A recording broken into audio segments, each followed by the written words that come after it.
Assalomu alaykum hurmatli tinglovchilar. Bugungi mavzuyimiz magnit bo'ronlari haqida. Magnit bo'ronlari haqiqatan ham organizmga ta'sir qiladimi yoki yo'qmi? Bugun bunga javob olamiz. Magnit bo'ronlari birinchi navbatda yurak qon tomir tizim kasalliklariga, asab tizimiga, uyqu sifatiga ham ta'sir qiladi. Yurak qon tomir tizim kasalliklarini surunkali yurak kasalliklarini avj olishiga olib keladi.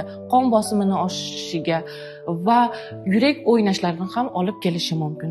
Asab tizimiga migren avj olishi mumkin, bosh og'rishi mumkin va asabiylashishlar ham bo'lishi mumkin.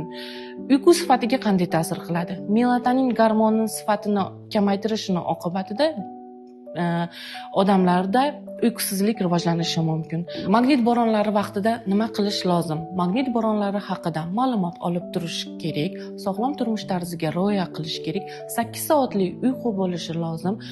Og'ir mehnatdan o'zini cheklov va surunkali yurak kasalliklari yoki asab sistemasi kasalliklari bor bemorlarda o'z vaqtida dori-darmonlarini iste'mol qilishi lozim. Sog' bo'ling, tavsiyalarimizga amal qiling.